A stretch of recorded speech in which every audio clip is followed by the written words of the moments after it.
Trevor Noah, Born a Crime, Stories from a South African Childhood.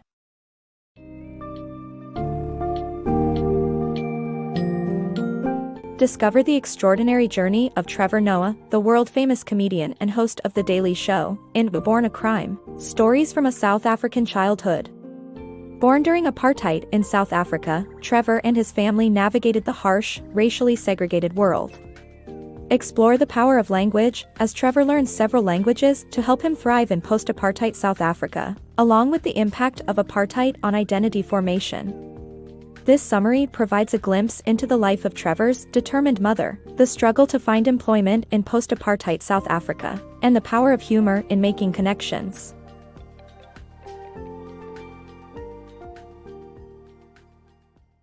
Born amidst apartheid.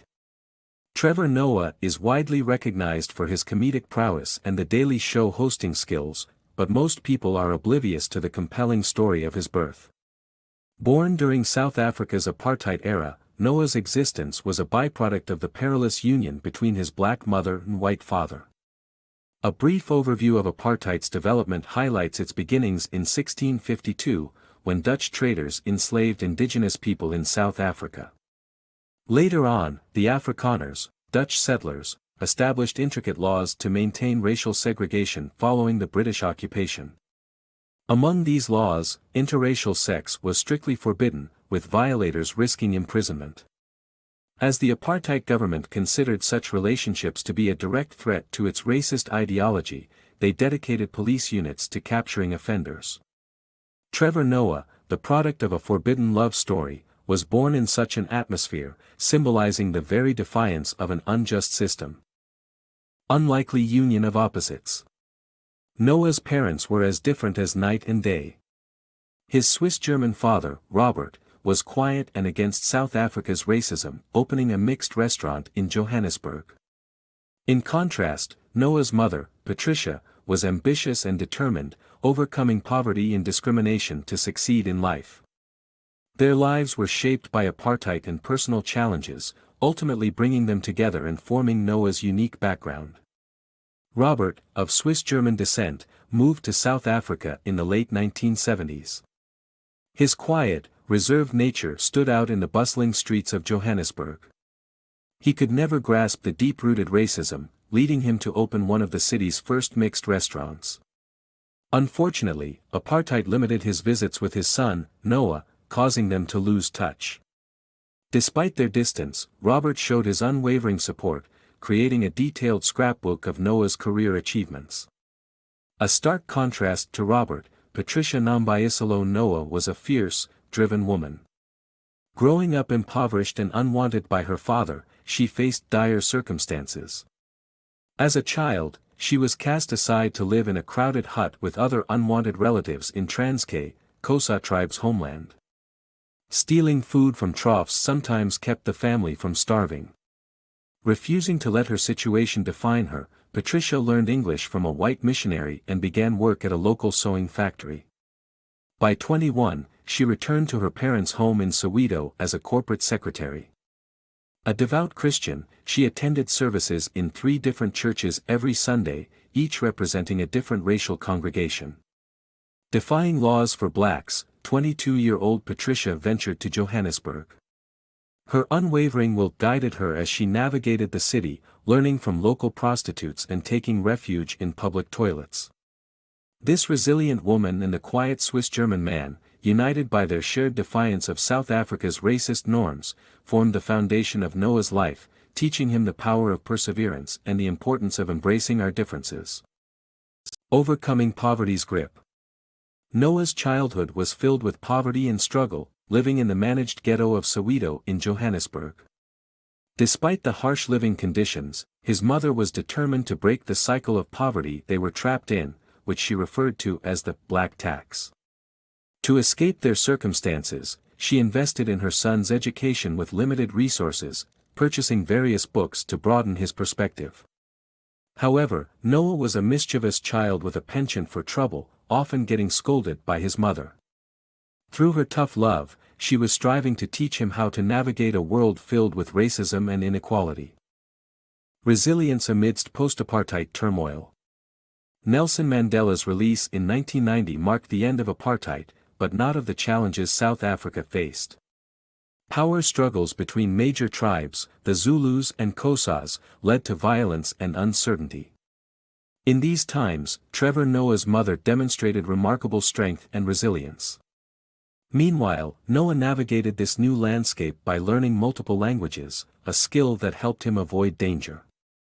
As apartheid crumbled in South Africa, the Zulus and Xhosas, two of the largest tribes, battled for dominance. Tensions heightened, and thousands perished in the power struggle. Amidst this chaos, Trevor Noah's mother remained a steadfast source of strength and determination.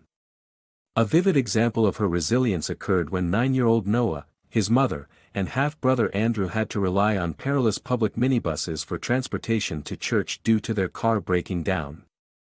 Minibus drivers clashed over routes, and the dangers only increased after nightfall. During one journey, an argument broke out between the Zulu driver and Noah's Xhosa mother, prompting the driver to speed up the vehicle, intending to teach her a lesson. Realizing the danger, Noah's mother saw an opportunity when the minibus slowed down at an intersection. She managed to open the doors, push Noah out, and follow with Andrew in her arms, shielding him during their fall. Together, they sprinted to safety, escaping the hazardous situation. Noah learned to adapt in post-apartheid South Africa by mastering several of the nation's 11 official languages. This linguistic prowess proved life-saving when he overheard a group of Zulu boys plotting to mug him, mistaking him for a white individual. Preemptively, he spoke to the boys in Zulu, suggesting they target someone else. Surprised by his fluency, the boys abandoned their attack, thinking he was one of them. Both Noah and his mother displayed courage and resourcefulness in the face of post-apartheid challenges, exemplifying the resilience necessary for navigating the complexities of a country in transition. Embracing identity and comedy. During apartheid, being colored indicated a person had mixed ancestry, neither fully black nor white. This identity issue persisted after apartheid, as colored people could choose to embrace either their black or white ancestry.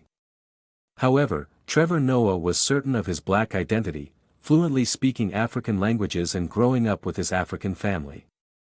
His ability to fluidly socialize with different groups at school led him to become the tuck shop guy, taking orders for candy and delivering them for a commission. This experience allowed him to navigate between various social circles, such as rich kids, nerds, and jocks.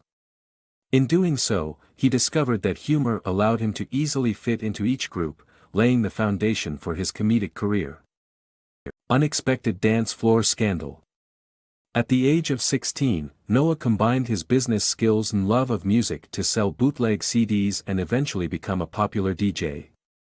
He had a dance crew to perform alongside his music, entertaining crowds with their energy and moves.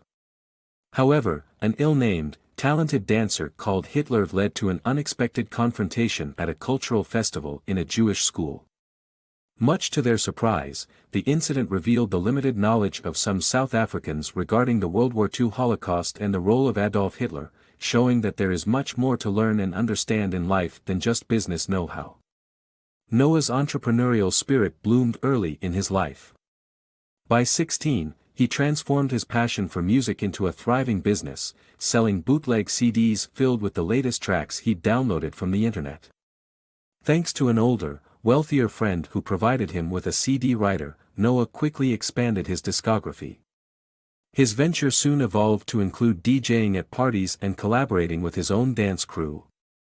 Noah's access to a vast music library and talent for keeping the beat going made him a sought-after DJ in town. His dance crew entertained the crowds, but one member of the group led Noah into an unforeseen dispute. During a cultural event at a Jewish school, Noah called for the most skillful member of his dance crew, named Hitler. The crowd chanted, "Go Hitler, go Hitler," igniting a firestorm of offense on behalf of the Jewish community. To Westerners, the name Hitler carries a heavy history related to World War II and the Holocaust, but many South Africans were unfamiliar with these details. Noah and his crew were baffled by the uproar, unaware of the weight behind the name they celebrated. The incident served as a lesson that life is about more than just business acumen, as a broader understanding of the world and its history is vital to truly thriving and connecting with others. Unseen shackles of post-apartheid life. Noah thrived in DJ jobs, but post-apartheid South Africa offered limited prospects for blacks despite repealed laws. Systemic racism continued to impose barriers to employment for qualified blacks. As a result, crime offered one of the few ways to earn a living. Noah delved into a short-lived credit and loan business before an unfortunate incident with the police shook his world. He was jailed for a week, his mother managing to pay for a lawyer and post his bail. While in jail, he encountered the harsh reality many others faced, unable to afford legal help and trapped in a system designed against them. In the aftermath of apartheid, opportunities in South Africa were ostensibly equal for everyone. Nonetheless, the scars of racism remained etched into society, with many black individuals struggling to secure jobs. Often, crime emerged as a desperate means for making a living, regardless of one's ethnicity. Noah traversed a perilous path when he and his friends started a credit and loan business in Alexandra, a black ghetto in Johannesburg. It was short-lived, however, as an altercation with police led to a destroyed laptop, ending Noah's DJ career. Subsequently, he found himself in a serious legal predicament. Caught by the police in a likely stolen car from his stepfather's garage, he faced a week in jail before his mother scraped together the funds for a lawyer and bail. A sobering realization dawned on Noah during his time in jail. Surrounded by others trapped in a system stacked against them, many lacked the resources to mount a decent legal defense. One such individual, a large, muscular man apprehended for shoplifting PlayStation games, couldn't afford a lawyer or even post bail. Noah recognized the invisible shackles binding this man and countless others, inexorably bound by the ongoing legacy of apartheid. Escaping abuse, unyielding spirit. Noah's mother, Patricia, met Abel, a car mechanic, when Noah was 6 or 7 years old. The couple married and had 2 children. Despite Abel's charming nature, he was an alcoholic and prone to violent behavior, especially when intoxicated. His name, Njisavini, fittingly means, be afraid. Their relationship eventually became abusive, and one night, Abel violently assaulted Patricia, who sought help from the police. Unfortunately, they proved unhelpful, refusing to take any action and even suggesting that Patricia shouldn't have angered him. Feeling trapped, Patricia feared that Abel might harm her and her children if she tried to leave. Noah couldn't bear watching his mother endure this abuse and gradually distanced himself from her, moving out after finishing school. Eventually, Patricia managed to break free and remarried. While Noah was performing in England, he learned that Abel, still angry about her leaving, had confronted Patricia and her new family, shooting her twice. Miraculously, she survived both shots, one to her buttock and another to her head, missing vital organs and returning to work within a week. However, due to his lack of prior convictions, Abel received only 3 years of probation for the attack, a blatant miscarriage of justice, reflecting the persisting issues in Noah's South Africa.